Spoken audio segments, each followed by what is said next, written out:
السلام علیکم دوستو، تاریخ انسانی میں ایک سے بڑھ کر ایک عجیب و غریب انسان گزرے ہیں، لیکن ایک شخص جو اپنی پراسراریت میں مشرق و مغرب کے تمام انسانوں کو مات دے چکا ہے، اس کے شیطانی ارادوں اور عقل کو دنگ کر دینے والی صفاقیوں کے چھپے مقاصد آج تک دنیا کا کوئی بھی ماہر نہیں جان سکا۔ یہ ذکر ہے قلعہ الموت کے بادشاہ حسن ابن صبا کا۔ یہ ایک معمولی اور ادنا درجے کا آدمی تھا، جس کے پاس نہ تو دولت تھی اور نہ ہی لاؤ لشکر۔ اس کے باوجود حسن ابن صبا نے تاریخ انسانی کی سب سے خطرناک تنظیم کی بنیاد رکھی، ایک ایسی تنظیم جس نے اپنے وقتوں کی سپر پاور سلجوق امپائر کو بھی اپنے سامنے گھٹنے ٹیکنے پر مجبور کر دیا۔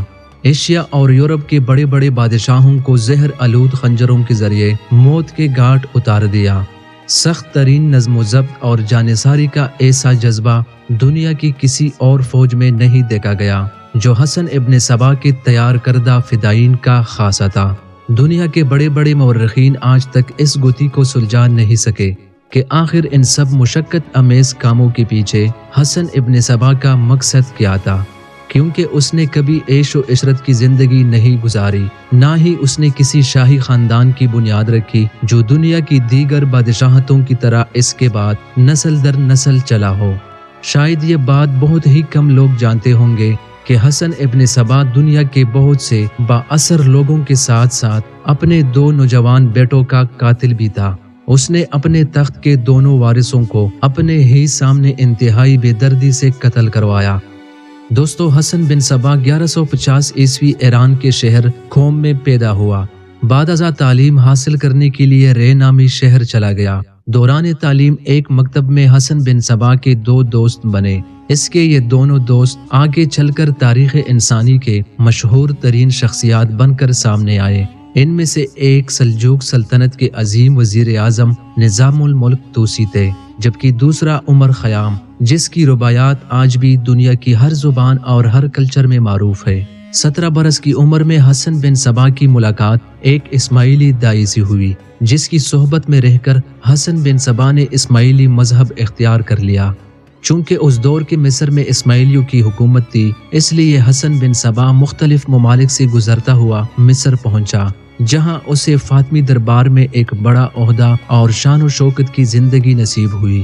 لیکن اس کی پراسرار نقل و حرکت کو دیکھتے ہوئے مصر کا سپہ سالار بدر الجمالی اس کا مخالف ہو گیا اور اسے زندان میں ڈال دیا گیا۔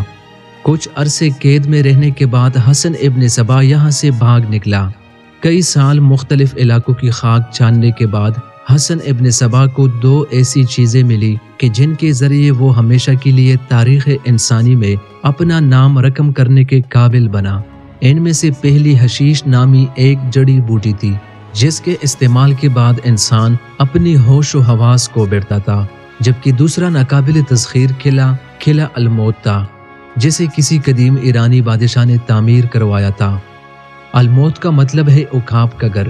یہ قلعہ اتنی اونچائی پر واقع تھا کہ اسے فتح کرنا ایک ناممکن امر تھا۔ حسن ابن صبا یہاں ایک درویش کی صورت میں داخل ہوا اور اپنے عقائد کی تبلیغ کرنے لگا۔ جب اس کے ماننے والوں کی تعداد بہت زیادہ بڑھ گئی تو اس نے قلعہ الموت کے قلعے دار کو یہاں سے بے دخل کر دیا۔ دوستو، روایات کے مطابق حسن ابن صبا نے اس قلعے کے اندر ایک ایسی جنت تعمیر کی کہ جس میں ہر قسم کے پھل اور میوے پائے جاتے، تصور سے بھی زیادہ عالیشان محلات تعمیر کیے، جن پر سونے کے ورد چڑھا کر یہ گمان کروایا جاتا کہ جیسے یہ محل سونے سے تعمیر شدہ ہو۔ دنیا بھر سے حسین و جمیل لڑکیاں اس جنت میں لائی گئی تھی، جو رقص و موسیقی میں کمال مہارت رکھتی۔ حسن ابن صبا اپنے کسی بھی مرید کو حشیش کی استعمال کے بعد اس مصنوعی جنت میں چھوڑ جاتا۔ جب وہ مرید کچھ وقت اس مصنوعی جنت میں گزار لیتا، تب اسے دوبارہ حشیش استعمال کروائی جاتی اور حسن ابن صبا کی خدمت میں پیش کر دیا جاتا۔ اب یہ آدمی حسن ابن صبا کی بنائی مصنوعی جنت میں واپس جانے کے لیے اس کے بتائے ہر اس کام کے لیے راضی ہو جاتا جو مشکل سے مشکل ترین ہو۔ حسن ابن صبا نے اسی طریقے سے ہزاروں کی تعداد میں فدائی تیار کیے، جو اس کے ایک اشارے پر اپنی جان دینے کے لیے تیار رہتے تھے۔ جب ان کی تعداد بڑھنے لگی تو لوگوں نے آس پاس کے علاقوں اور قلعوں پر بھی قبضے کرنا شروع کر دیے۔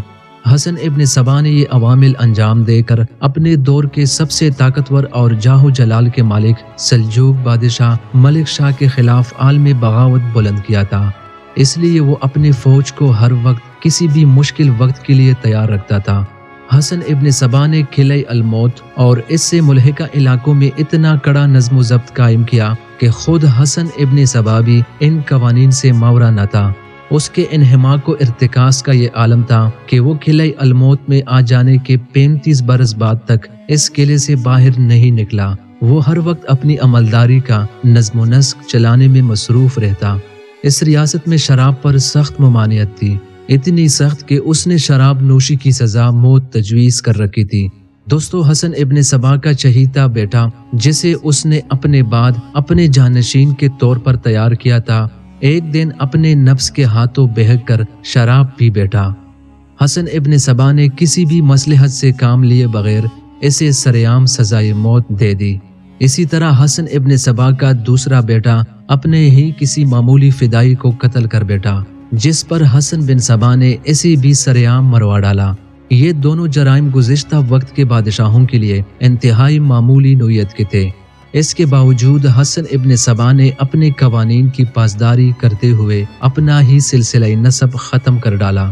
یوں حسن ابن سبا کے بعد کیا بزرگ نامی ایک فدائی اس کا جانشین بنا۔ اعلیٰ ترین نظم و ضبط اور قوانین پر عمل درآمد ہی حسن بن سبا کے بنائے اس گروہ کا اثاثہ تھا کہ جس کے بنا پر سلجوقی حکمران کئی حملوں کے باوجود اس کا کچھ بھی بگاڑ نہ سکے، اور آج تک یہ گروہ دنیا بھر میں مقبول و معروف ہے۔ اگرچہ اس قلعہ الموت کا خاتمہ ہلاکو خان کے ہاتھوں حسن ابن سبا کے محض 150 سال بعد ہی ہو گیا تھا، لیکن اس کی کہانیاں آج تک دنیا بھر میں سنی اور سنائی جاتی ہے۔ لیکن یہ سوال آج بھی اپنی جگہ موجود ہے اور شاید ہمیشہ ہی رہے گا کہ آخر یہ تمام کارنامے انجام دینے کے پیچھے حسن ابن سبا کا کیا مقصد تھا؟ شاید یہی کہ وہ اپنے نام کی چھاپ رہتی دنیا تک چھوڑ دینا چاہتا تھا۔